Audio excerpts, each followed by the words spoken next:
Me llamo Antonio Ramírez, tengo 70 años y desde esta mecedora en mi pequeño porche les contaré cómo descubrí que el hijo que me despojó de todo, mi pensión, mis propiedades y hasta mi dignidad, ni siquiera llevaba mi sangre.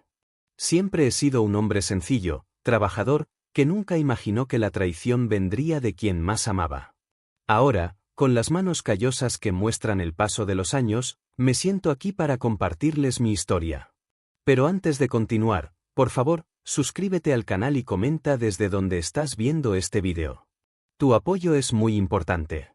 Hace apenas 8 meses vivía en una hermosa casa en las afueras de Guadalajara, una casa que compré con el sudor de 40 años trabajando en los ferrocarriles nacionales. No era una mansión, pero tenía un bonito jardín, 3 recámaras y estaba libre de deudas. Mi orgullo, el fruto de toda una vida de esfuerzo. Papá, necesito que firmes estos documentos del banco, me dijo Carlos una tarde mientras compartíamos un café en esta misma mecedora donde ahora les hablo. Es solo para actualizar tus datos de la pensión. Ya sabes cómo son estos trámites. Carlos, mi único hijo, o eso creía yo entonces, siempre había sido hábil con los números. Estudió contabilidad gracias a los sacrificios que hice junto a mi esposa Carmen, quien falleció hace 5 años. Desde entonces, él se había ofrecido a ayudarme con mis finanzas y yo, con la vista cansada y confiando ciegamente en mi sangre, firmaba lo que me ponía enfrente. Claro, hijo, respondí mientras tomaba el bolígrafo. No leí los papeles. ¿Por qué habría de desconfiar de mi propio hijo? Esa firma cambiaría mi vida para siempre. 3 semanas después estaba preparando el desayuno cuando golpearon a mi puerta. Era temprano, apenas las 8 de la mañana. Buenos días, señor Ramírez, dijo un hombre con traje y maletín. Vengo de parte del Banco Nacional para informarle que debe desalojar la propiedad en los próximos 7 días. Me quedé helado. Desalojar. Esta casa es mía. La pagué completamente hace 15 años. El hombre ajustó sus lentes y me extendió unos documentos. Según estos papeles, usted hipotecó su casa y no ha cumplido con los pagos. La propiedad ha sido embargada. Mi corazón se aceleró. Debe haber un error. Yo nunca hipotequé mi casa. Su firma está aquí, señor, señaló una línea al final de la página. Era mi firma, sin duda, pero yo jamás había consentido a esto. Llamé inmediatamente a Carlos. Sonó 3 veces antes de que contestara. ¿Qué pasa, papá? Estoy ocupado. Su voz sonaba distante, irritada.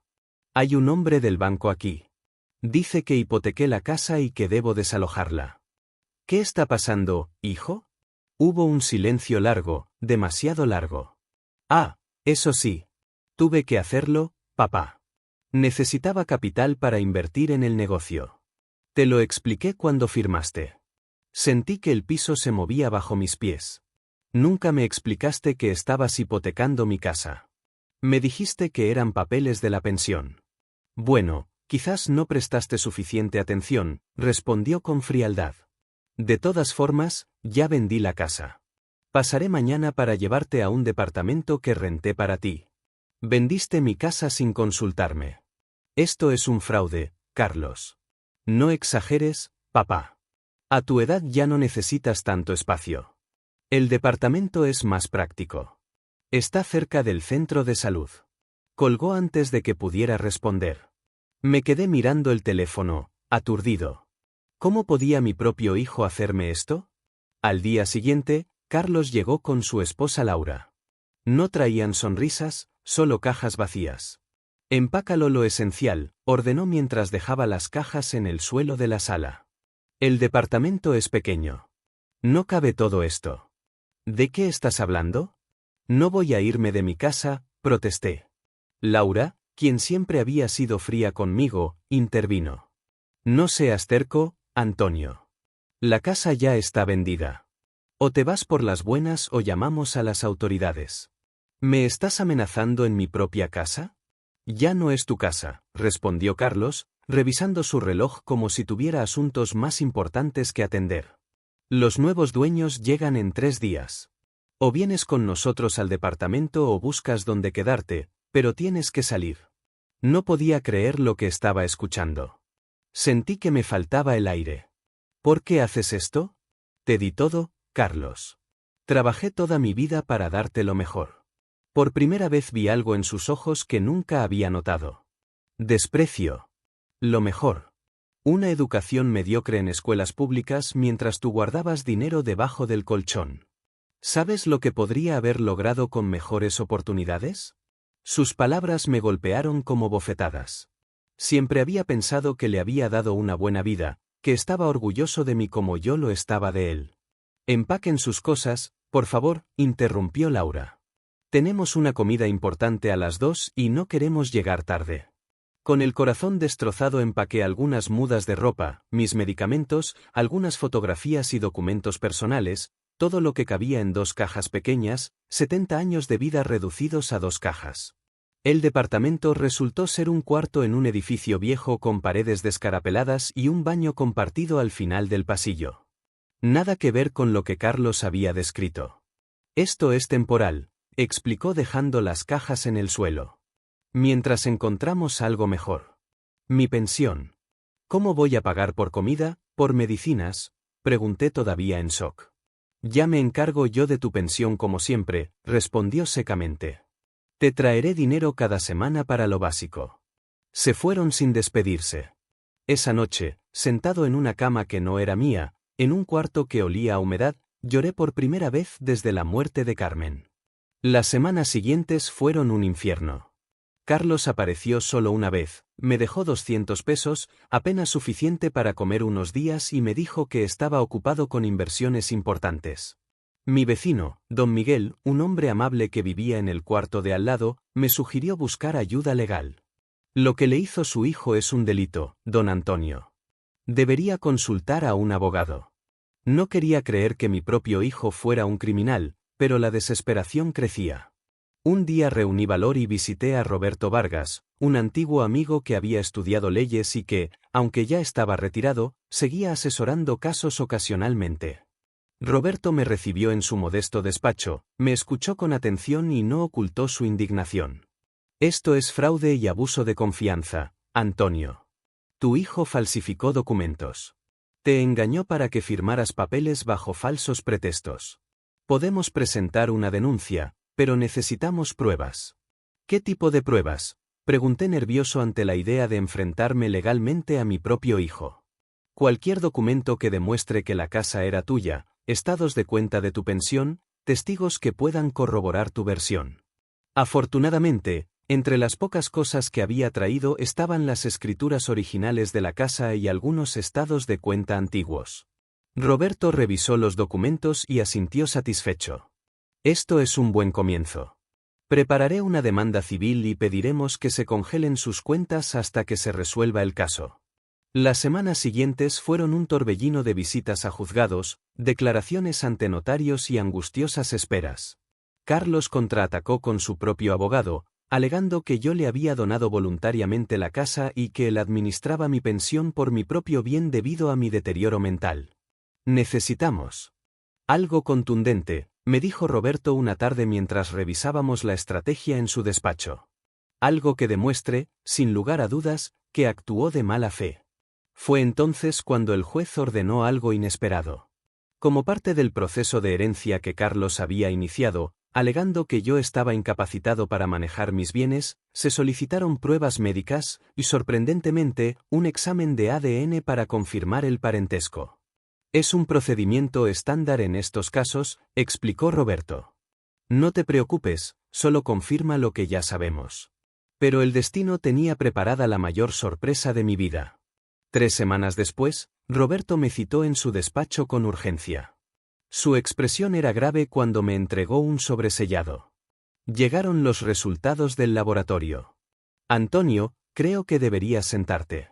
Con manos temblorosas abrí el sobre y leí el informe 1, 2, 3 veces, incapaz de comprender lo que veía. Esto debe ser un error, murmuré finalmente. Roberto negó con la cabeza. El laboratorio es uno de los más respetados del país. Hicieron la prueba 2 veces para estar seguros. Según el informe, la probabilidad de que Carlos fuera mi hijo biológico era de 0%. 0. No había margen de error, no había duda. Aquel hombre que había criado durante 45 años, al que había dado todo mi amor y mi confianza, no llevaba mi sangre. ¿Cómo es posible? Las lágrimas corrían por mis mejillas. Carmen nunca, ella no hubiera. Roberto puso su mano en mi hombro. ¿Hay más, Antonio? Cuando presentamos estos resultados ante el juez, el caso tomó un giro inesperado. El juez ordenó una investigación más profunda. Me mostró otro documento, un informe del registro civil que revelaba algo aún más impactante. Hace 45 años, en el hospital donde nació Carlos, hubo otro bebé que nació el mismo día, a la misma hora. El hospital tuvo problemas administrativos en esa época, explicó Roberto. Hubo denuncias por negligencia que fueron archivadas. Creemos que pudo haber una confusión con las identificaciones de los bebés. ¿Estás diciendo que mi verdadero hijo está vivo? ¿Que creció en otra familia? Es una posibilidad que debemos investigar. Si es así, Carlos probablemente tampoco lo sabe. Esa noche, sentado en la pequeña ventana de mi cuarto rentado, mirando las estrellas que apenas se veían entre los edificios, sentí una mezcla de emociones imposibles de describir.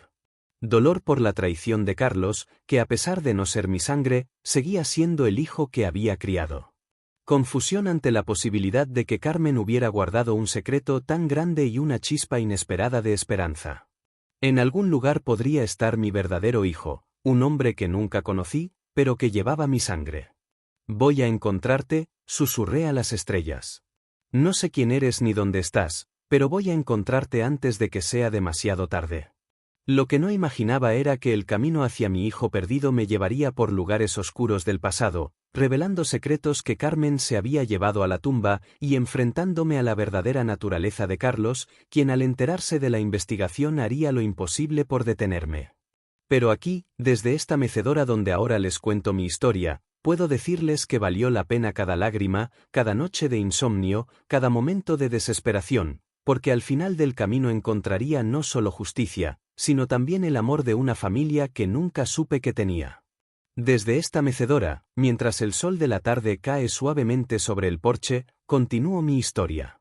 Les contaba cómo descubrí que Carlos, el hijo que me había despojado de todo, no era mi sangre. Esa revelación cambió mi vida para siempre. La mañana siguiente a recibir los resultados del ADN, me desperté con un propósito claro: encontrar a mi verdadero hijo. Roberto había prometido ayudarme a investigar en los registros del hospital, pero yo no podía quedarme quieto esperando.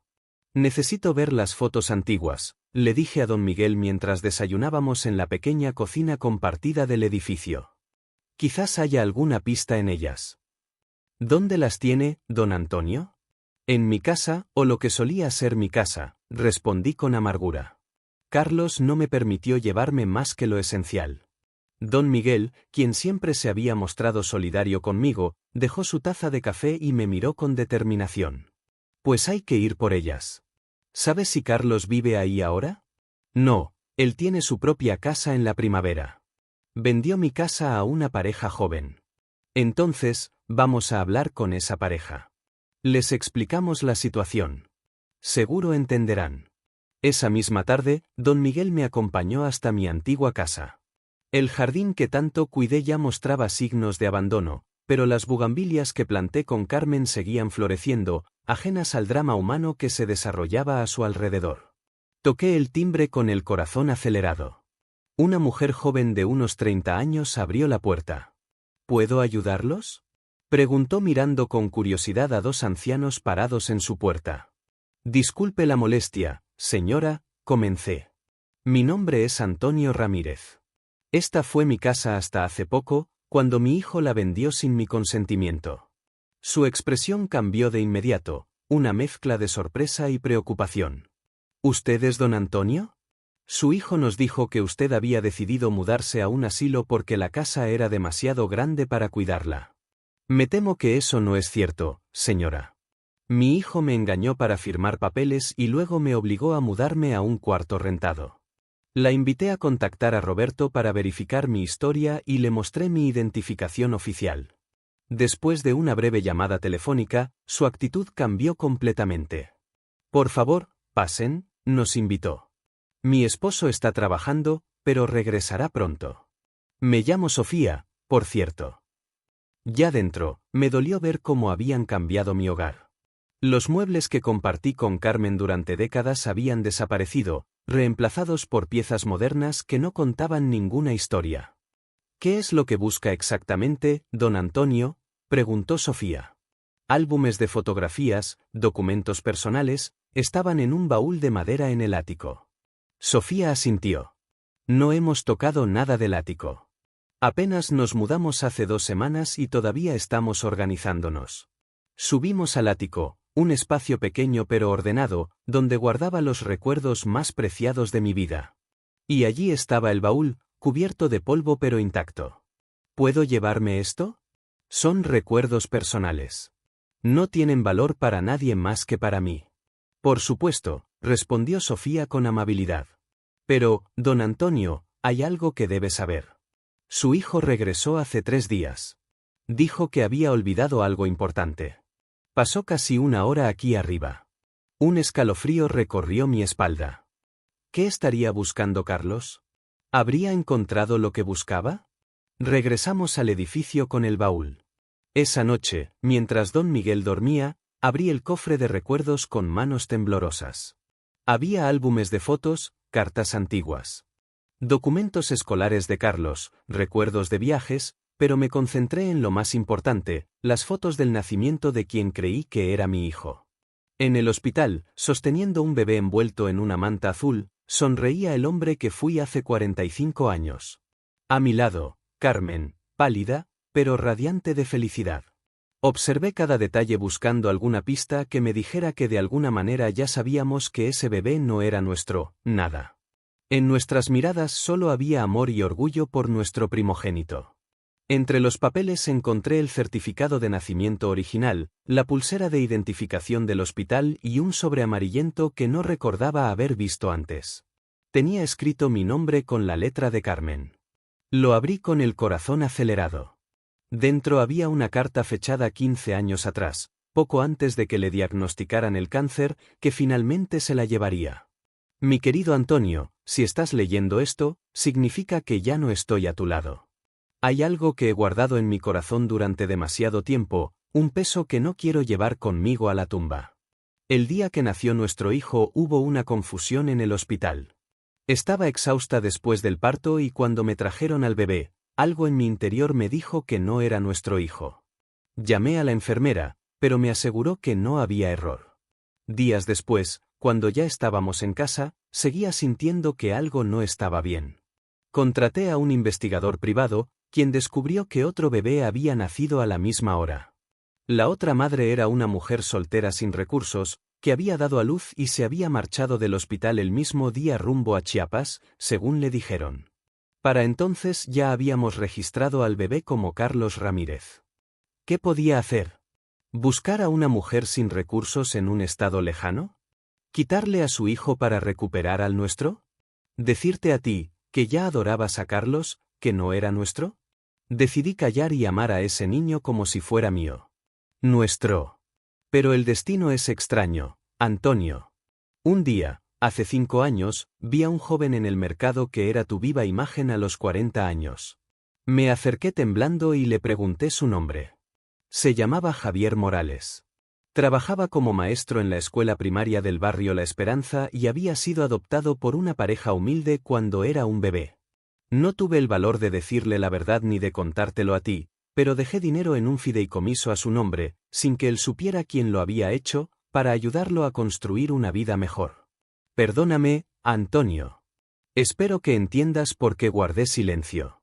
A pesar de todo, amé a Carlos como a un hijo y sé que tú también lo has amado así. Con amor eterno, Carmen. Las lágrimas corrían por mi rostro cuando terminé de leer. Carmen había descubierto la verdad y había encontrado a nuestro hijo biológico, pero se llevó el secreto a la tumba, o casi. Al día siguiente, apenas amaneció, llamé a Roberto desde el teléfono público de la esquina. Encontré algo, Roberto.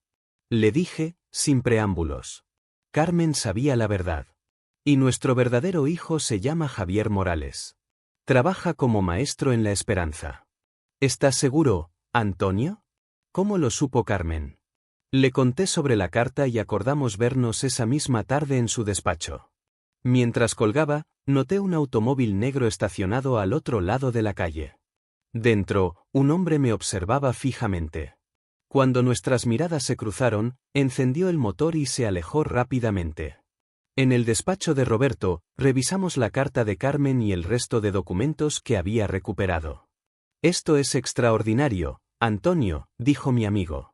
«Con esta carta y los resultados del ADN, tenemos un caso sólido contra Carlos, pero más importante, tenemos el nombre de tu hijo verdadero. Necesito encontrarlo, Roberto. Y lo haremos, pero debemos ser cautelosos. Si Carlos descubre que estamos buscando a Javier, podría intentar algo peligroso. Ya demostró de lo que es capaz.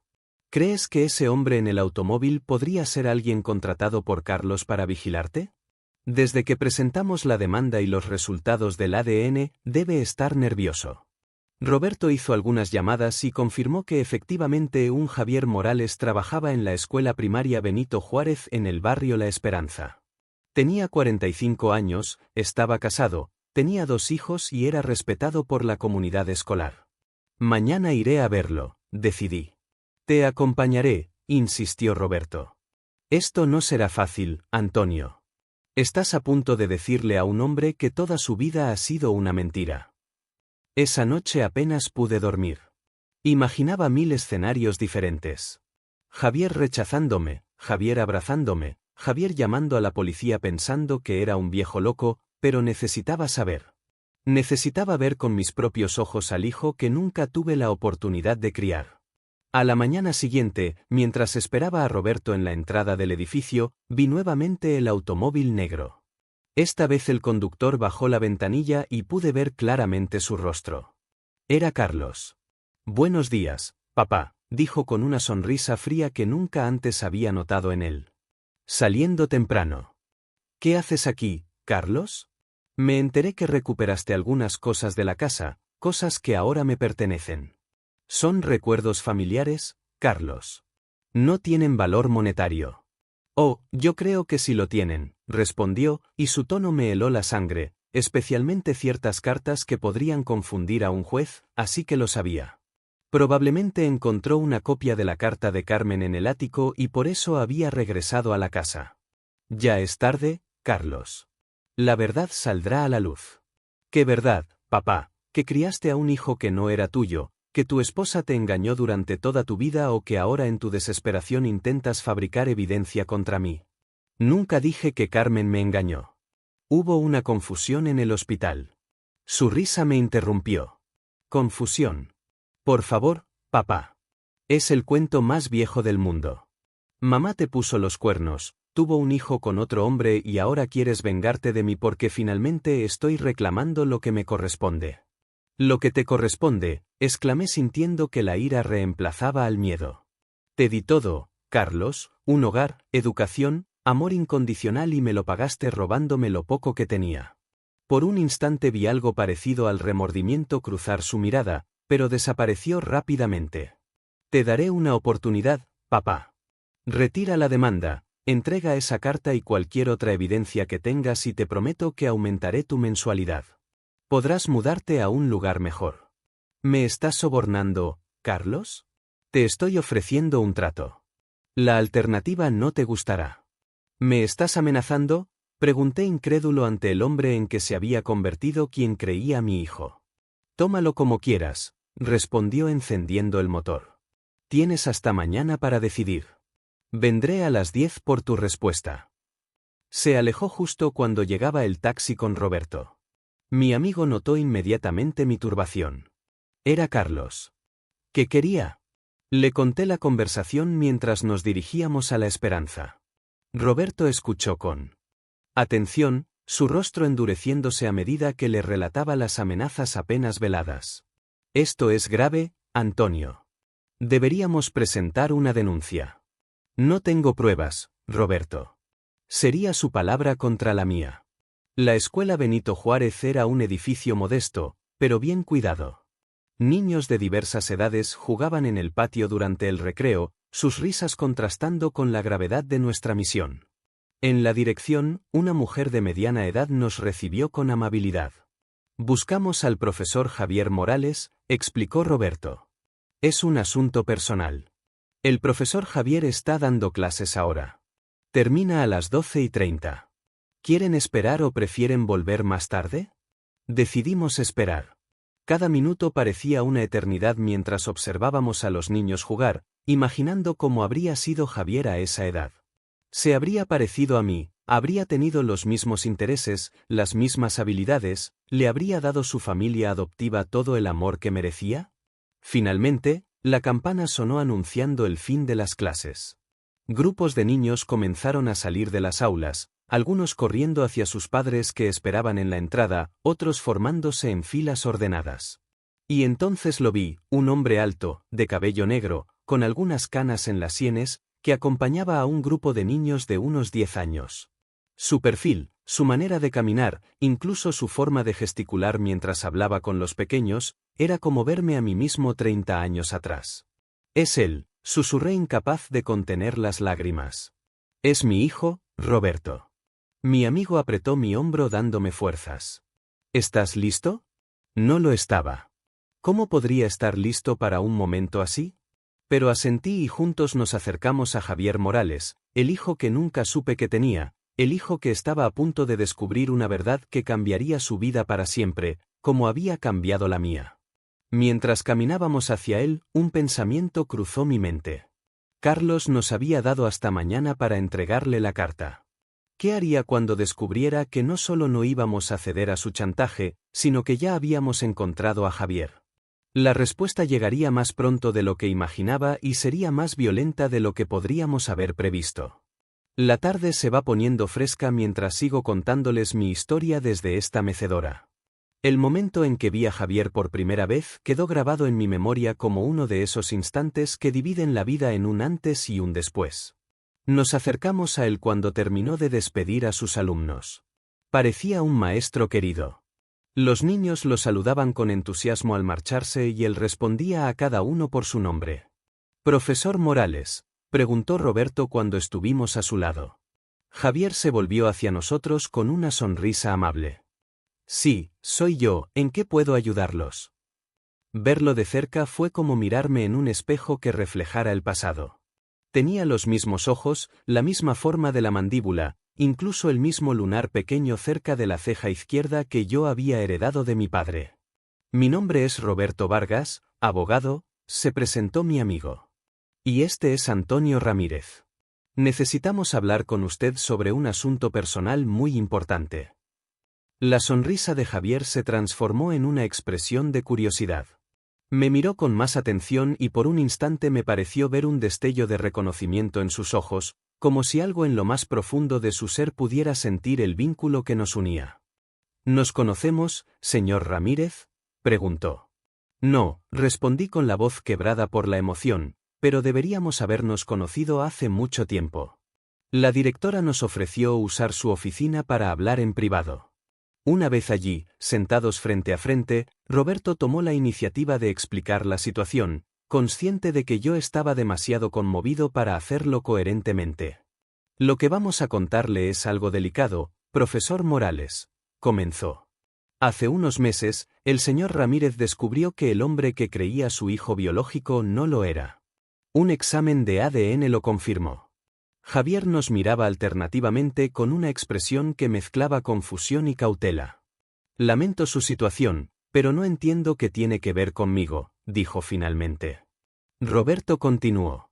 «La esposa del señor Ramírez dejó una carta antes de fallecer. En ella explica que hubo una confusión en el hospital el día que nació su hijo hace 45 años. 2 bebés nacieron casi a la misma hora». A medida que Roberto relataba los hechos, la expresión de Javier pasaba de la incredulidad al asombro. Cuando mencionó la fecha exacta del nacimiento y el nombre del hospital, Javier se puso pálido. «Esa es mi fecha de nacimiento», murmuró. «¿Y ese hospital?» «Según la carta», prosiguió Roberto, «la señora Carmen lo vio a usted hace unos años y notó el extraordinario parecido con su esposo. Investigó y descubrió que usted había sido adoptado siendo un recién nacido». Javier se levantó y caminó hasta la ventana, dándonos la espalda. Sus hombros se tensaron. Mi madre adoptiva me contó que fui abandonado en el hospital, dijo con voz contenida, que mi madre biológica era muy joven, soltera y no podía mantenerme. Eso no es cierto, intervine por primera vez. Si eres quien creemos que eres, no fuiste abandonado, fuiste intercambiado por error y te buscamos durante todos estos años. Se volvió hacia mí, estudiando mi rostro con intensidad. El parecido es inquietante, admitió. Tenemos una forma de confirmarlo, dijo Roberto sacando un sobre de su maletín. Si está dispuesto, un examen de ADN podría disipar cualquier duda. Javier volvió a sentarse, procesando toda la información. ¿Y si resulta que soy su hijo biológico? ¿Qué espera de mí, señor Ramírez? La pregunta me tomó por sorpresa. No había pensado más allá de encontrarlo. No espero nada, respondí honestamente. Ya eres un hombre hecho y derecho, con tu propia familia, tu propia vida.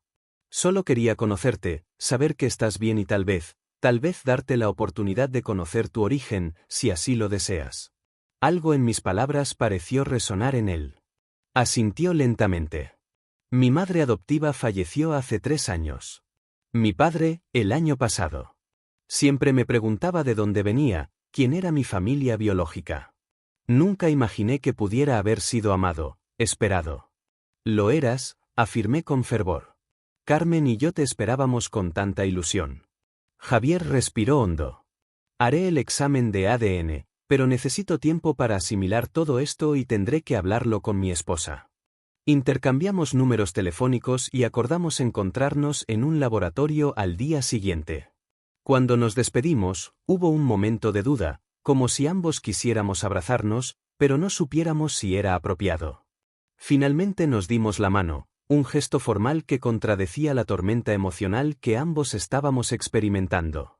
De regreso en el taxi, Roberto me miró preocupado. Deberíamos ir directamente a la delegación a presentar una denuncia contra Carlos por sus amenazas. Primero necesito regresar al cuarto. La carta original de Carmen está allí y quiero tenerla segura. Llegamos al edificio donde vivía cerca del atardecer. Don Miguel nos recibió en la entrada, visiblemente agitado. Don Antonio, qué bueno que llegó. Estuvo aquí su hijo preguntando por usted. Cuando le dije que había salido temprano, se puso como loco. Exigió entrar a su cuarto, pero me planté en la puerta y no lo dejé. Amenazó con volver con la policía. ¿Hace cuánto tiempo se fue?, preguntó Roberto. Hace como 2 horas, pero antes de irse dijo algo raro. Dijo, dile al viejo que tiene hasta mañana o el maestrito y su familia van a lamentarlo. Sentí que la sangre se me helaba. ¿Cómo sabía Carlos sobre Javier? Debió seguirnos hasta la escuela, murmuró Roberto, confirmando mis temores. Esto es grave. Antonio está amenazando a Javier y su familia. Subimos a mi cuarto para recoger la carta original y otros documentos importantes.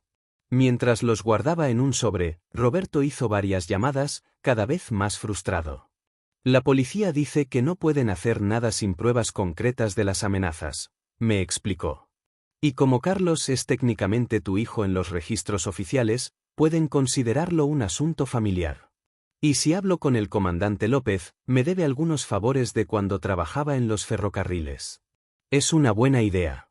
Mientras tanto, deberíamos advertir a Javier. Llamé al número que Javier me había dado, pero solo respondió el buzón de voz.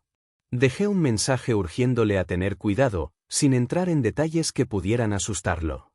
El comandante Luis López accedió a reunirse con nosotros esa misma noche en una cafetería cerca de la delegación. Era un hombre fornido de unos 50 años, con un bigote espeso y una mirada penetrante que parecía evaluar constantemente a las personas. Antonio Ramírez me saludó con un fuerte apretón de manos. Han pasado años, pero sigues igual de terco, por lo que veo. Y tú sigues teniendo esa cara de pocos amigos que asusta a los delincuentes, respondí recordando los viejos tiempos en que su padre, también policía, custodiaba los trenes de carga. Después de las presentaciones, le contamos toda la historia. El fraude de Carlos, el descubrimiento del ADN, la carta de Carmen, el encuentro con Javier y finalmente las amenazas. López escuchó atentamente, tomando notas ocasionales. Cuando terminamos, se reclinó en su silla, pensativo. Legalmente estamos en terreno complicado, admitió. Las amenazas son vagas y sin testigos directos, excepto don Miguel. El fraude con la casa es más claro, pero llevará tiempo resolverlo en los tribunales.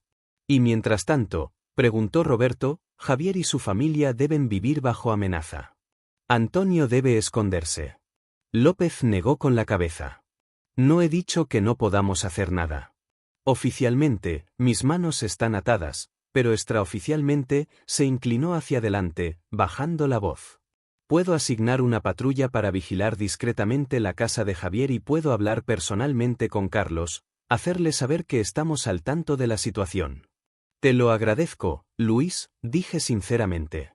No me lo agradezcas todavía. Necesito que ustedes hagan su parte, reúnan todas las pruebas posibles del fraude, consigan declaraciones firmadas y, sobre todo, mantengan a salvo esa carta de Carmen. Es la pieza clave que vincula todo. Nos despedimos con un plan establecido. Roberto insistió en que me quedara en su casa esa noche por seguridad y acepté. Antes de irnos, intenté llamar nuevamente a Javier, pero seguía sin responder. La casa de Roberto era modesta pero acogedora, en un barrio tranquilo de clase media. Su esposa Clara nos recibió con una cena caliente y una hospitalidad que me recordó los buenos tiempos en mi propio hogar. Esa noche, en la habitación de invitados, contemplé las fotografías familiares que había traído conmigo. Imágenes de Carlos creciendo, su primer día de escuela, su graduación, su boda con Laura. A pesar de todo lo ocurrido, sentí una punzada de dolor. Lo había criado como a un hijo. Lo había amado incondicionalmente. ¿Cómo podía haberse convertido en el hombre cruel y codicioso que ahora me amenazaba? El teléfono de Roberto sonó pasada la medianoche. Desde mi habitación pude escuchar su voz alarmada. Momentos después, golpeó suavemente a mi puerta. Es Javier, dijo con expresión grave. Acaba de llamar. Alguien entró a su casa mientras cenaban en un restaurante. Revolvieron todo, pero aparentemente no robaron nada de valor. Su familia está bien. Sí, por suerte no estaban en casa, pero Javier está convencido de que no fue un robo común. Dejaron una nota en su escritorio que decía, pregúntale al viejo sobre la carta. Carlos estaba cumpliendo su amenaza. Y más rápido de lo que esperábamos. Tenemos que ir, dije levantándome de inmediato. López ya está en camino a la casa de Javier. Nos encontraremos allí.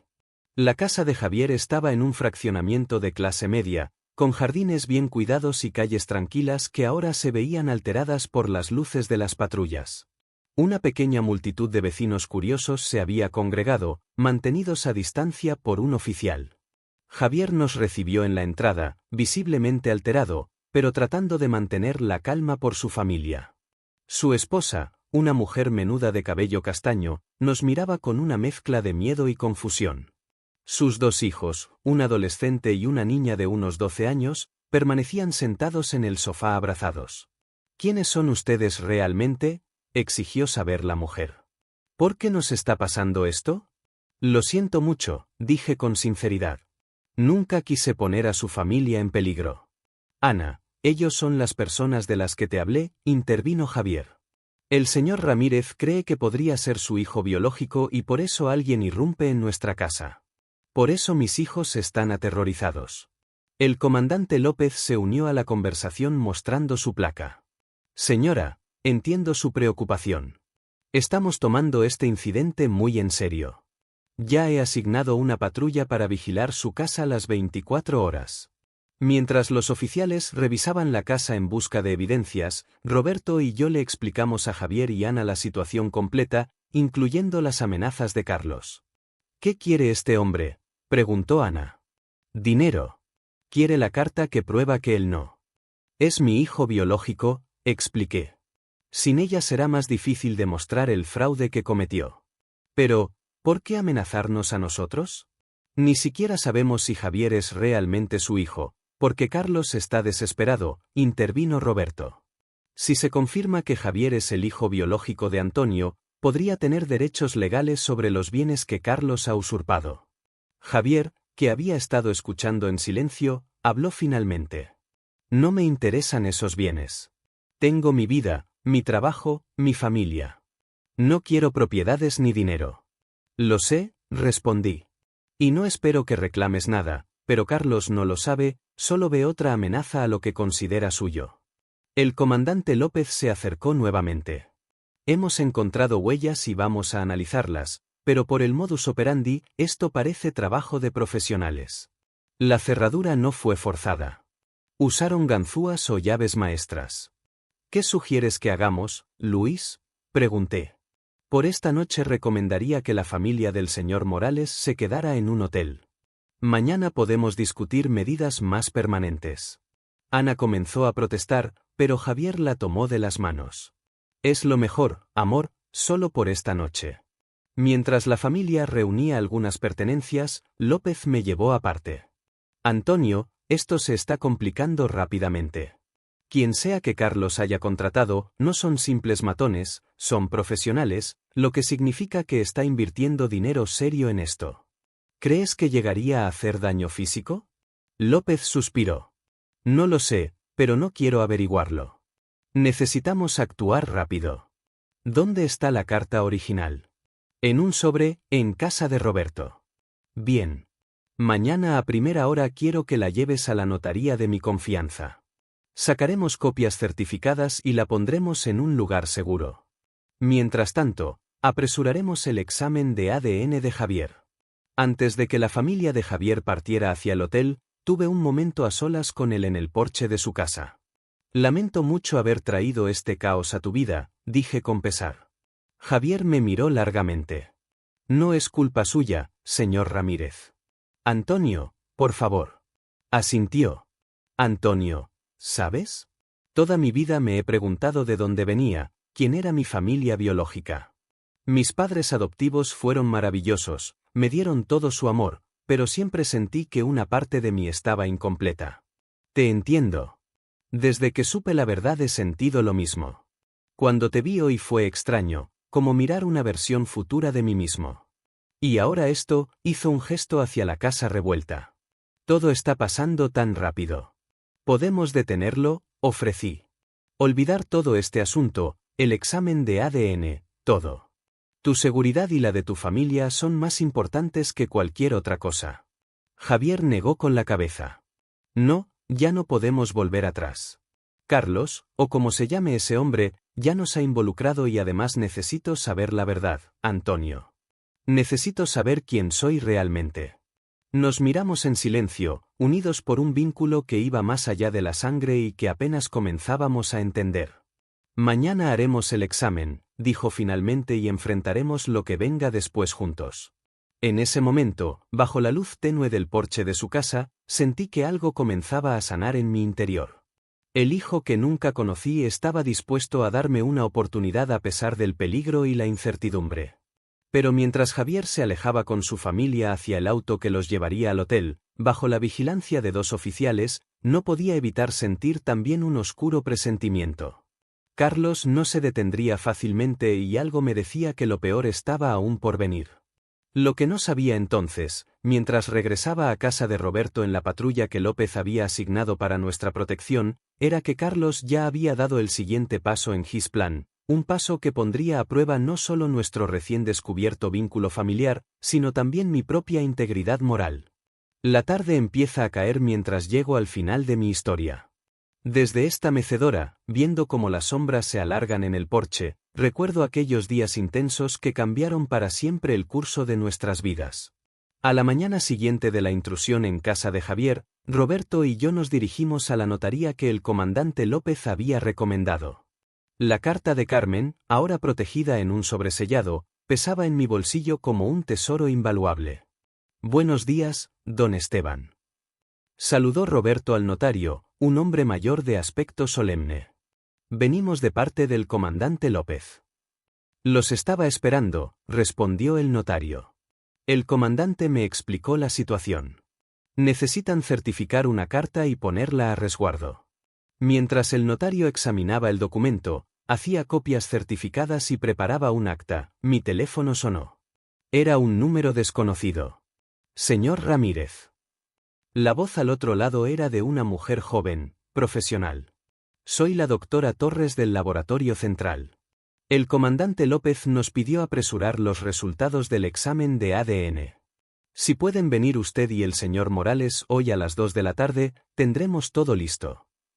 Llamé a Javier para darle la noticia. Su voz sonaba cansada. Me contó que habían pasado una noche inquieta en el hotel, especialmente los niños. Estaremos ahí, aseguró. Sin embargo, Ana se quedará con los niños en el hotel. Por seguridad nos encontramos directamente en el laboratorio. Javier llegó escoltado por un oficial de policía.